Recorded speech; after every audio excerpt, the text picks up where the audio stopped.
Who doesn't love a good Bleach fight? Obviously, it's one of the things the series does the absolute best, featuring a ton of memorable characters battling it out with a vast array of colourful and creative abilities. But there's one character in Bleach who loves fighting above all others, and eschews those aforementioned abilities in favour of a good old-fashioned sword fight: Kenpachi Zaraki.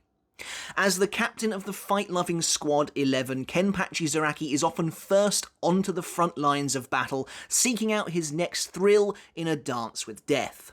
Holding the blood-soaked title of Kenpachi, meaning the strongest Shinigami of their given era, Kenpachi Zaraki has had many fights across the story of Bleach. In this video, in honour of the latest episode of the 1000-Year Blood War arc anime, adapting one of his biggest fights ever, Kenpachi vs Gremmy, I wanted to take a look at Zaraki's fights throughout the source material and rank them from worst to best overall. When ranking them, I took a variety of criteria into consideration: how effective they are as fights in Bleach, how much fun they are, after all that's why Zaraki's here, how brutal and interesting they are, and simply how much I like them, but also what they do for Kenpachi's character as well. Of course, this list is purely my subjective opinion, so let me know your own personal rankings down in the comments. Before we get started on the video, guys, if you haven't hit subscribe yet, make sure to do that now for more Bleach content like this every single week. And if you enjoyed the video when you're done with it,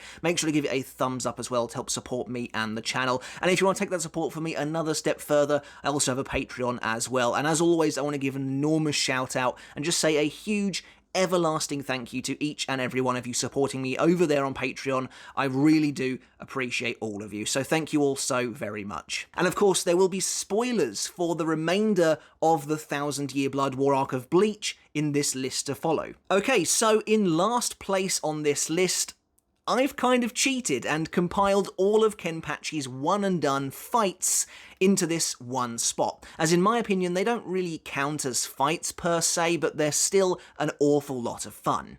Being who he is, how powerful he is, and crucially how flashy Kubo often loves to make Kenpachi, it's not too surprising that he has, I think, the highest proportion of one-shot wins in the series, contested maybe only by Yamamoto, ranging of course from the likes of taking down Tesla in his Resurrection almost immediately upon his arrival in Hueco Mundo, to dumping the bodies of 3 easily dispatched sternritter at the feet of Yhwach and Hashwolf. I guess it's not really fair to say that Lloyd went down easily when, as far as we're aware, he didn't, but hey, we didn't really see it at all, so I'm content to lump him in with the rest of these guys. That being said, it's not all smooth sailing for Zaraki either, as he suffers a couple of these immediate defeats himself, once against Royd and again against Pernida much later on in the same arc.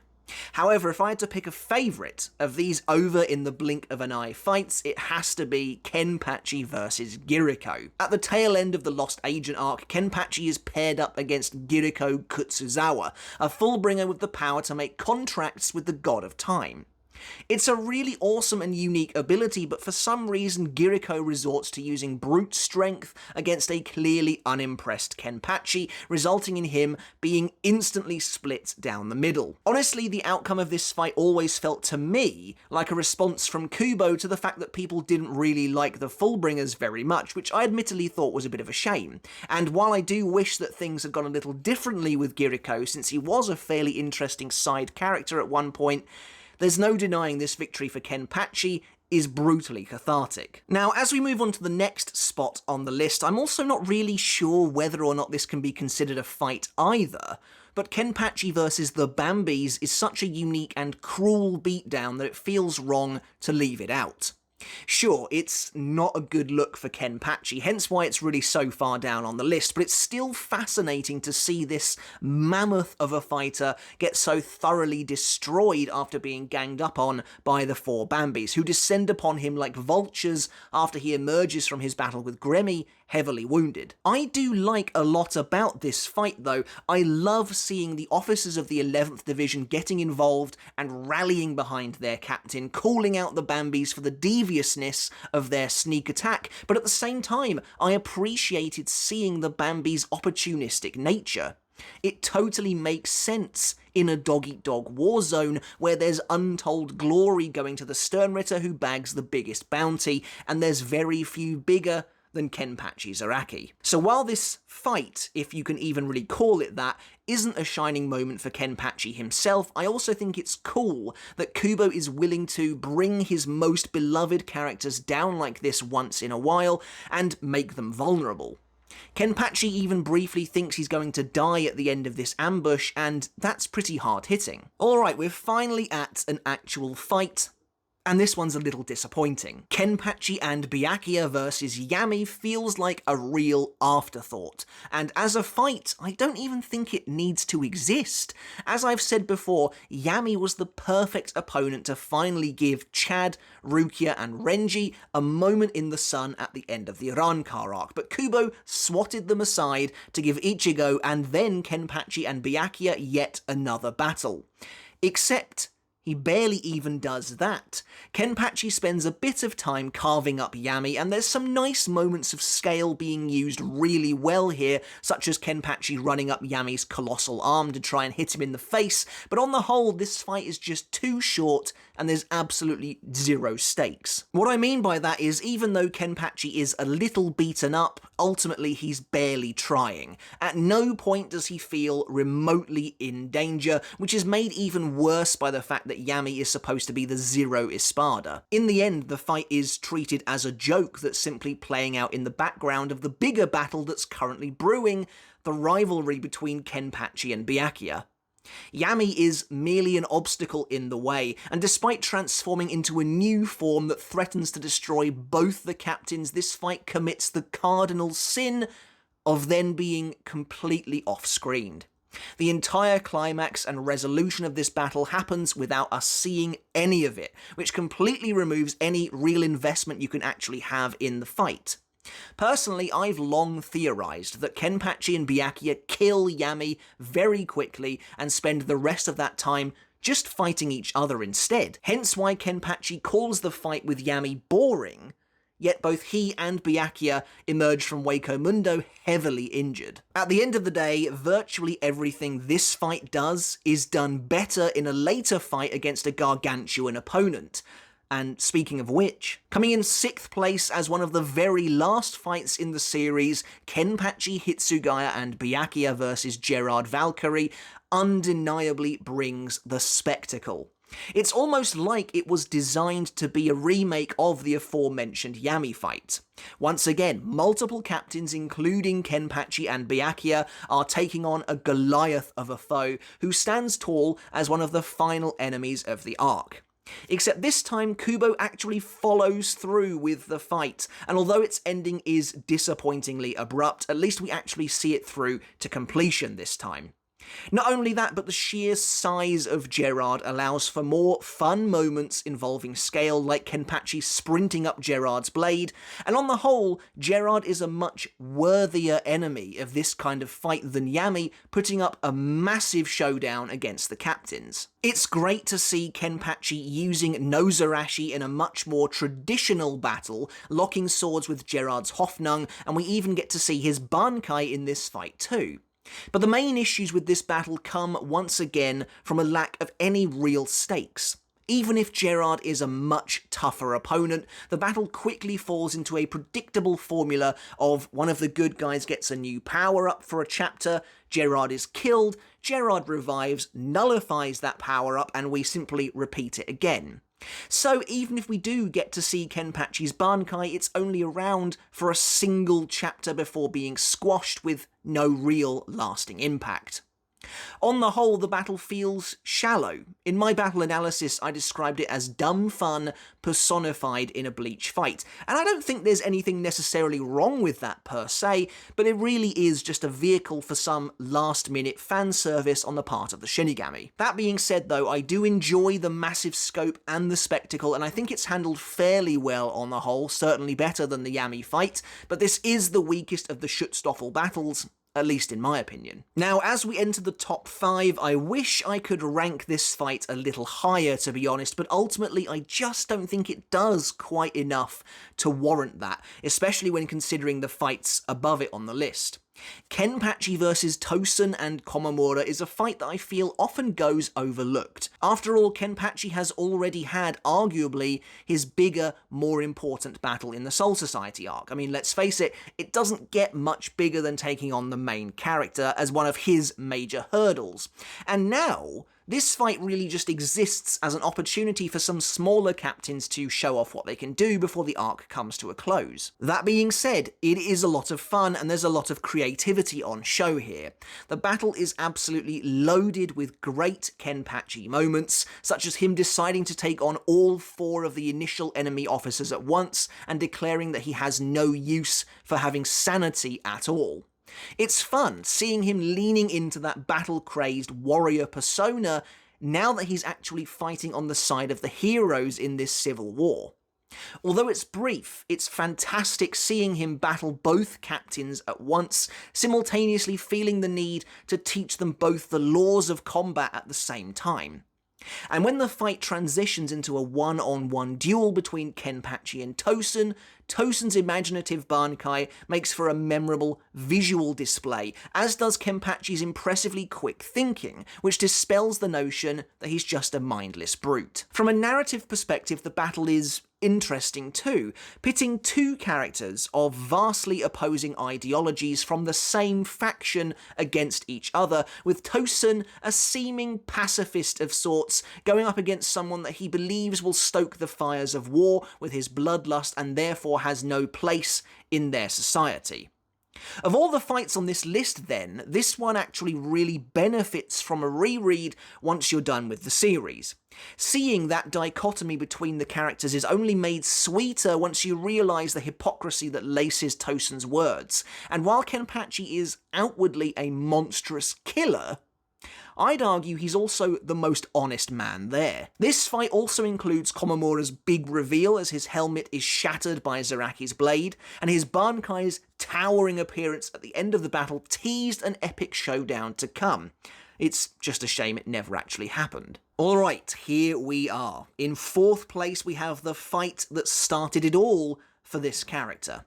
Kenpachi vs Ichigo is the captain of the 11th Division's iconic first battle in Bleach, and a true showcase of his personality, his skills, and crucially, everything that combines to make him so terrifying an opponent. Although Kubo would try to emulate this feel in the future, no Kenpachi fight really comes close to making him appear as frighteningly powerful as he does in this one.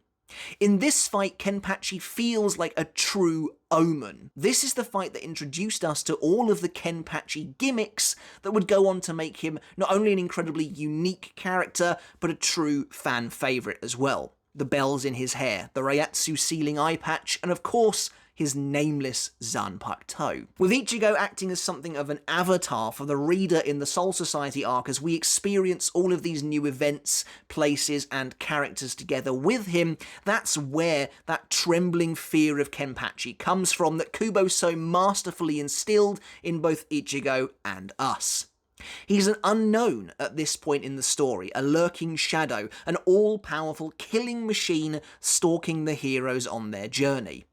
Even his murderous intent is displayed in such an artistic and evocative way. Meanwhile, the fight itself is everything Zaraki wants from a battle. It's brutal, bloody, in-your-face and desperate, a perilous clash of 2 extreme, renegade powers. Of course, this fight is famous for Ichigo's growth. The iconic shot of time standing still as Old Man Zangetsu appears beside Kenpachi to not only chastise Ichigo, but to lift him up as well. But it's also an excellent starting point for the captain himself too. Kenpachi grows to respect Ichigo, and in that we see that he's not the crazed monster he was initially made out to be, but he actually has something of a heart of gold, which was a very nice reveal, but also he comes to realise his own limitations. The ending of the fight provides us with one of the most emotional moments for Kenpachi ever, as he pleads with his Zanpakuto to talk to him before lamenting that it must be too late, as Yachiru watches over him in silence. What I really like about this fight, though, is that it's a no-frills affair, which is exactly how Kenpachi would like it as well. He and Ichigo rip each other to shreds with steel and nothing else, and you'll see that this is a trend that resonates throughout the top half of this list. The only exception to that rule is right here in spot number 3, Kenpachi versus Gremmy. Yes, the enormous clash that's just been adapted in the anime slots in nicely here as one of Kenpachi's best battles in Bleach, and also one of his strangest. After Kenpachi returned from a pretty lengthy absence in the Thousand-Year Blood War after his training with Unohana, I'm not really sure what we expected, but I doubt it was this. Although Kenpachi's opponent is very powerful, Gremmy really isn't a traditional fighter at all, which is what makes this so interesting. Kenpachi feels like a fish out of water, going up against a ridiculous ability with nothing but the swing of his sword. Of course, the two do have their similarities. They're both owners of a force that seems to defy reason itself, and they both claim to be the strongest of their respective factions. Thanks to Gremmy's The Visionary, this fight is definitely visually spectacular, featuring everything from waves of molten lava to floating water, giant stone hands, heavy artillery, and even the vacuum of outer space itself. It's oddly refreshing, though, that Kenpachi just meets all of this nonsense head-on with that same grin plastered on his face, but there's more to this battle than meets the eye. Having returned from his training with Unohana, Kenpachi has officially earned the title of Kenpachi, and he seems to have changed a bit as a result. The character feels a little more introspective, even a little quieter, more solemn.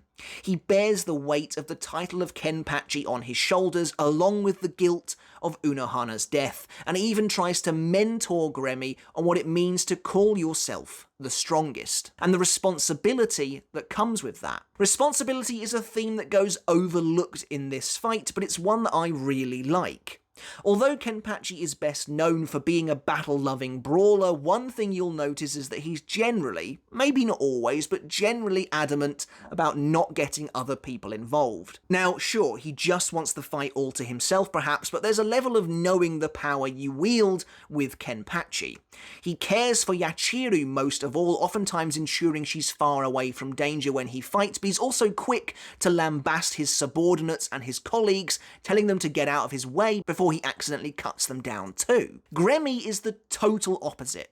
Once Kenpachi coaxes him out of his shell, he puts the entire Seirete at risk, both friend and foe, simply to prove himself. Put it this way, based on everything we've seen in the present-day timeline of Bleach, Kenpachi would never willingly put his colleagues in danger, whereas Gremmy has no qualms about annihilating everyone just to prove a point. This fight also features one of the biggest moments in the entire arc, as Gremmy summons a meteor to devastate the Seirete. I mean, talk about memorable. But Kenpachi splits it in two with his brand new Shikai Nozarashi, at last revealing the fruits of his training with Unohana, while also capping off that plot thread that started all the way back in his battle with Ichigo. That being said, it's not perfect, and I've discussed my main issue with this fight before.